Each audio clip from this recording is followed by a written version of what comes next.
Bueno, mi gente, esta es Nuestra Orilla, una serie sonora que explora las historias de un territorio del que se habla mucho, pero al que se le escucha muy poco. Mi nombre es Ana Luisa Ramírez Flores y les doy la bienvenida a nuestro último episodio, Los Renacientes.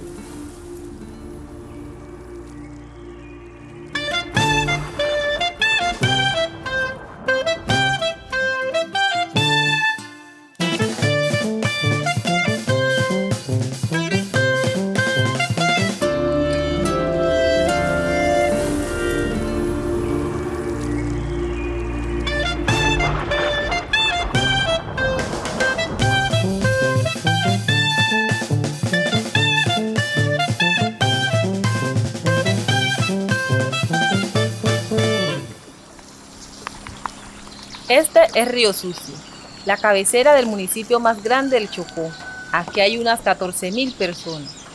La inmensa mayoría vivimos en casas de madera que construimos sobre pilotes muy altos. Esta forma de construcción, que se encuentra por todo el Pacífico colombiano, la hemos usado por muchísimas generaciones para defendernos de las inundaciones. Porque cuando el río crece, lo inunda todo. Por eso muchas calles son en realidad puentes para que la gente camine. Aquí hay 4 colegios, un centro de salud con muy escasos recursos y una estación de bomberos que se construyó luego de que en el 2020 un incendio acabara con más de 80 viviendas. No tenemos acueductos ni alcantarillado y la energía eléctrica llegó apenas en 2004. Aquí vivo hace más de 20 años, pero esta no era mi primera opción. Todo cambió después del desplazamiento a Pavarandó. Durante los primeros meses del retorno, mi familia y yo nos instalamos en un asentamiento en Domingo y finalmente volvimos a la comunidad de Chicao. Pero yo nunca más pude volver a vivir donde me crié, porque como les conté en el episodio anterior, la violencia me sacó. Algunas familias, incluyendo a mis padres, sí lograron retornar a la comunidad, pero con frecuencia el conflicto obligó a muchos a desplazarse de nuevo. Otros, como yo, encontramos refugio en Río Sucio. La población de la cabecera municipal casi que se triplicó a comienzo de la década del 2000. Recuerdan que en Pavarandó los pelados formamos un grupo cultural y que organizábamos actividades en las que la gente sacaba esa tristeza que cargaba. Pues seguimos con ese trabajo. Formamos un comité de jóvenes y participamos en la mesa que se montó para negociar con el gobierno el retorno a nuestros territorios.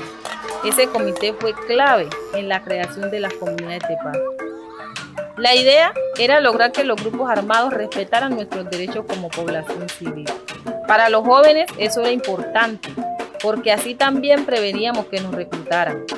Luego el retorno a los asentamientos provisionales en 1998, en el comité empezamos a convocar a todos los jóvenes alrededor de la música, la danza y el deporte.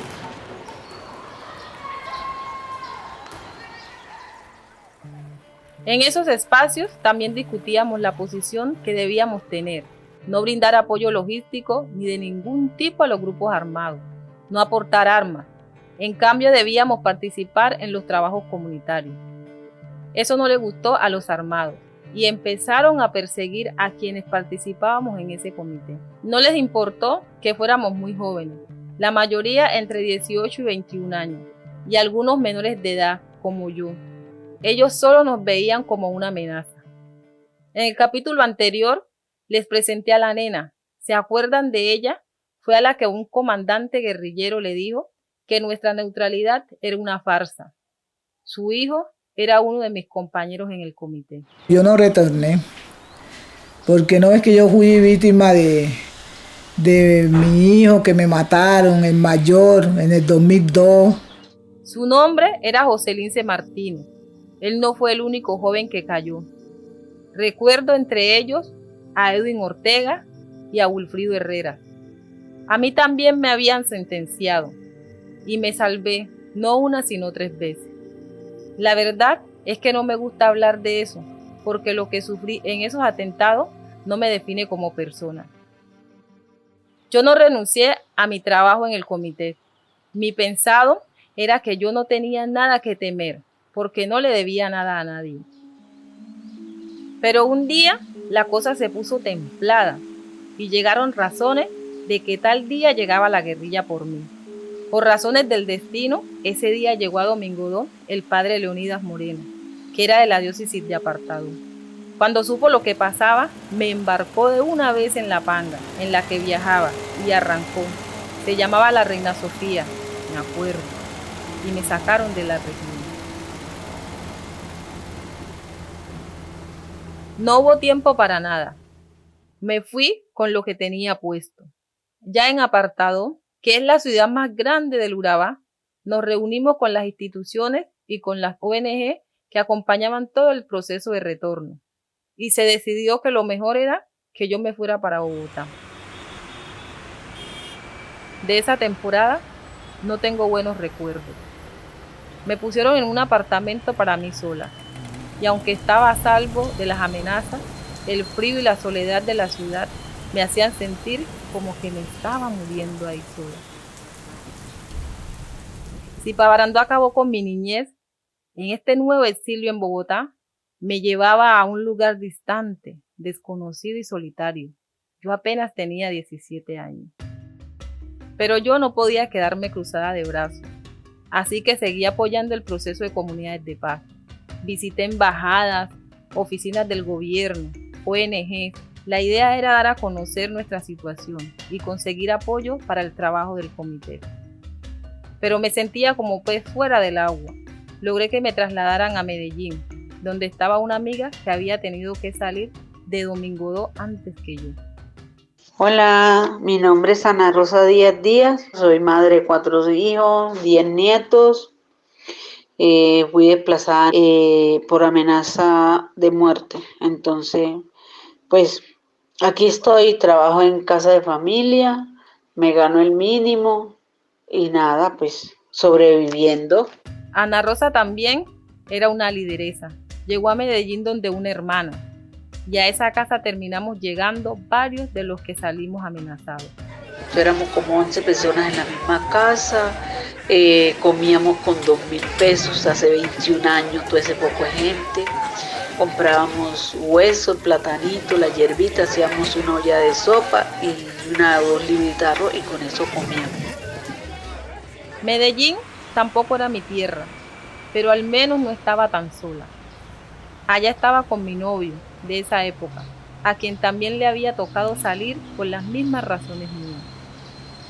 Con todo y lo difícil de la situación, decidimos que había que aportarle a la vida. Quedó embarazada, ¿cierto? Y cuando ya estaba embarazada, ya dijo que se regresaba. Pero ella regresó a Río Sucio no porque se quiso regresar, pongamos, por dice a vivir allá o podía arriesgar su vida, sino que ella, toda su familia de ella estaba allá. Las organizaciones que nos ayudaron a salir no siempre entendieron esa insistencia por el retorno, por estar cerca a nuestro río, a nuestra familia y a nuestro ombligo. Para mí el retorno era una forma de honrar el esfuerzo que mi abuela y mis antepasados hicieron por hacer que la vida siempre renaciera, aún en situaciones de mucha injusticia y desigualdad. Así que a los 18 años regresé a parir a mi primer hijo en Río Sucio. Mi pareja y yo entendimos que no podíamos regresar a vivir en el campo, en una comunidad como Chicao. Nos instalamos entonces en Río Sucio y desde allí los dos seguimos con el tema de la organización de los jóvenes. Yo no renuncié porque esa era mi vocación. Además sentía que tocaba seguir porque éramos poquitas las mujeres que participábamos. Lo que hice fue bajar mi perfil, porque además siendo mamá me quedaba de para arriba participar en todo.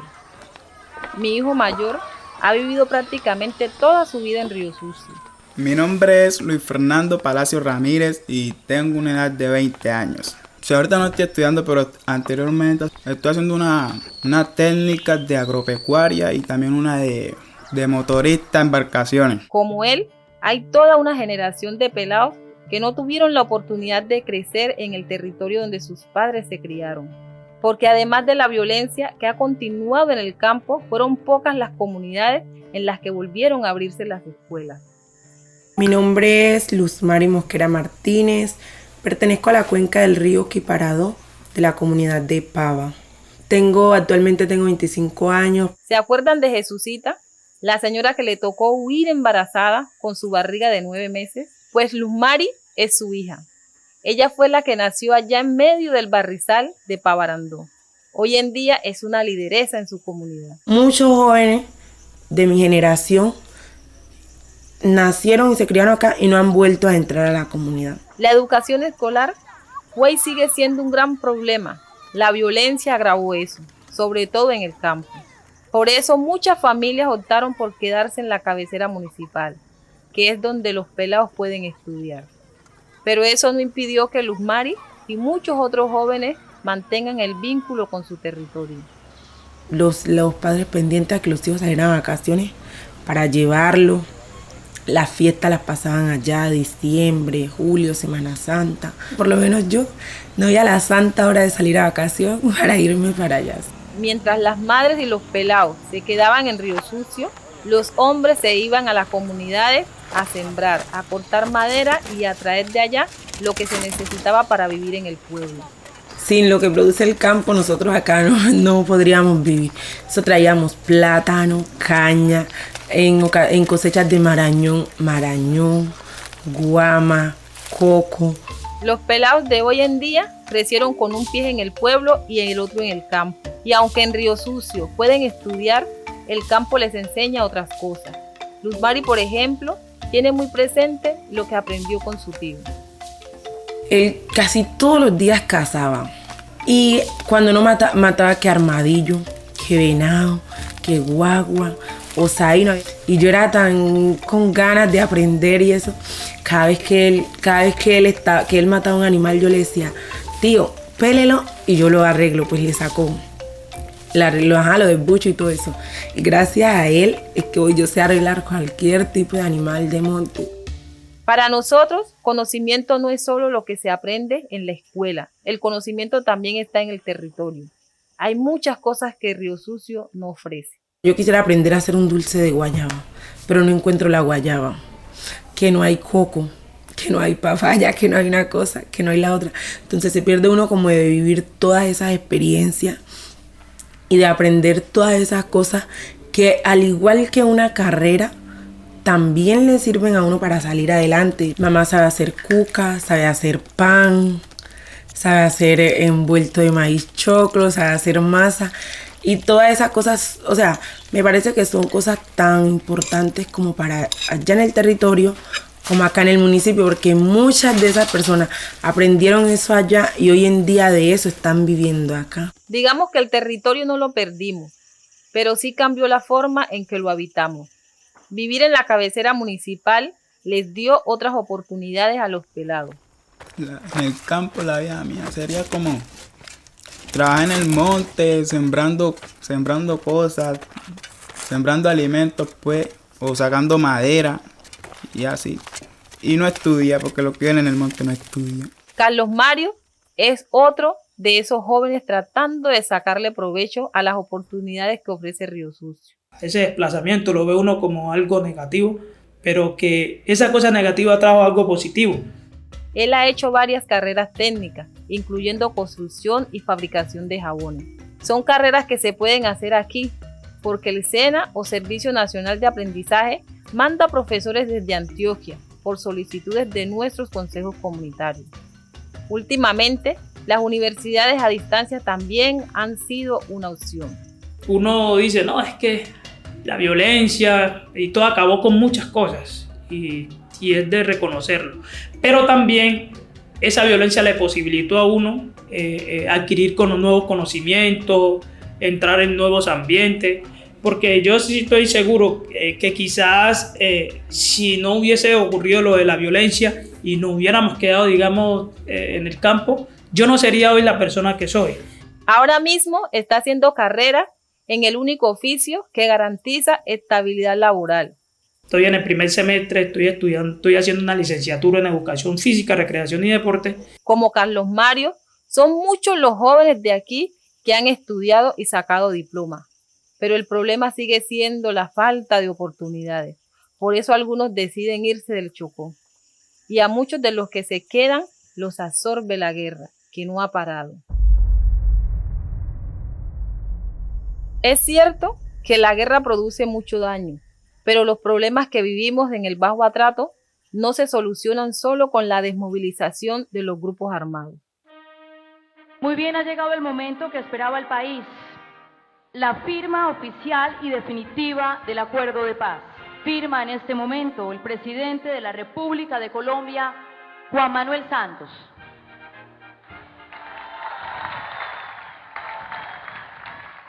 Como les hemos venido contando, nuestros problemas tienen una larga historia y el conflicto armado es una capa más. Nuestra educación y el acceso al trabajo, la salud y la infraestructura no fueron y no son temas importantes en la agenda nacional. La promesa de igualdad de la Constitución se queda en eso, en promesa. Y cuando el resto del país mira para acá, es por las grandes tragedias que suceden, como la de la masacre de Bojayá en el 2002.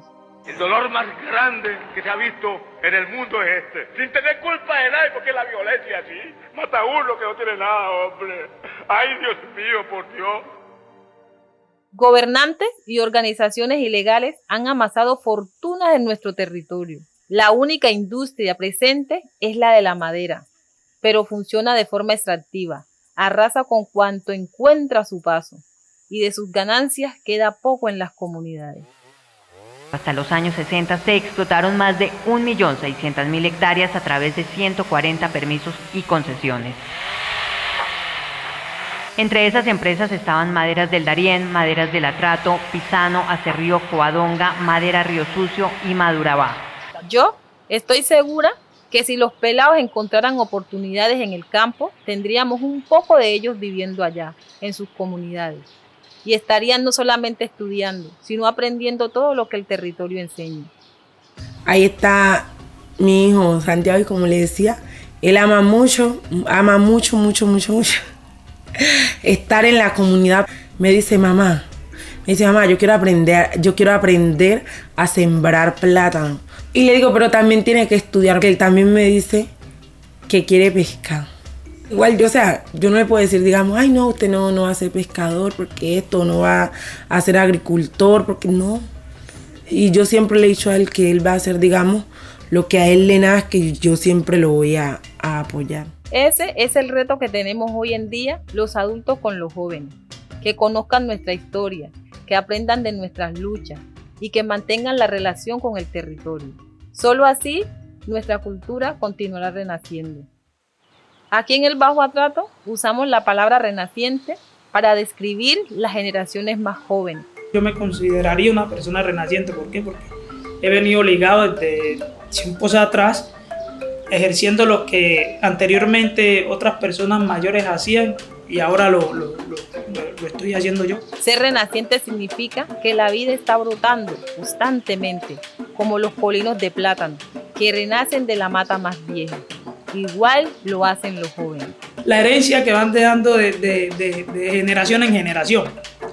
¿Sí? La herencia que le dejó mi abuelo a mi papá me la está dejando a mí, y yo se la puedo dejar a mi hijo. Y mi hijo al hijo de él, y así no. En los renacientes confluye el pasado, el presente y el futuro. El pasado, porque los jóvenes no empiezan de cero, sino que ya poseen ese acumulado de cosas que vienen de los antiguos. El presente, porque ellos son los que tienen más fuerza, más vida. Y el futuro, porque los jóvenes son responsables de abonar el terreno para las generaciones que van a continuar con nuestro legado. Nosotros, las personas que hemos venido ligadas al territorio, no podemos olvidar nuestras raíces. De ahí parte todo. El territorio sirve para que la vida rebrote, renazca, y para que los renacientes se conecten con la fuerza de sus antepasados. Hoy en día soy una mujer líder. Gracias a eso he viajado a Francia y fui coautora de un libro. Mi anhelo es poder dejar un legado a las generaciones venideras. Vengo trabajando en iniciativas productivas de mujeres y procesos comunitarios, siempre desde organizaciones como ASCOBA, que es la asociación que reúne a consejos comunitarios del Bajo Atrato, Proclade, que es la organización social de los misioneros claretianos, junto con Henry Serna, mi compañero de trabajo, quien entre otras cosas ha sido responsable de la producción de campo de este podcast. fundamos Ronca el Canalete, una escuela de formación en liderazgo y comunicación. Estoy por lograr el sueño de mi graduación en psicología. Escogí esa carrera porque con todo lo que ha pasado aquí, ese acompañamiento se necesita mucho. En medio de todas las dificultades que les relaté, me uní a la iglesia adventista. Allí encontré tranquilidad y alivio. También me ha dado fuerza para seguir apoyando a las organizaciones locales. Vivo con mi pareja actual, Eliseo Palacio, quien también es un líder en la iglesia. Tengo 3 hijos. En esta serie sonora les he hablado de las dificultades y del dolor, pero también de la solidaridad y de la insistencia nuestra en mostrar que aquí, en nuestra orilla, una vida digna es posible. Esta es también una historia para los renacientes, para que conozcan de dónde vienen, la fuerza de nuestros ancestros y de nuestro territorio, del que se habla mucho, pero al que se le escucha muy poco. Gracias por escuchar.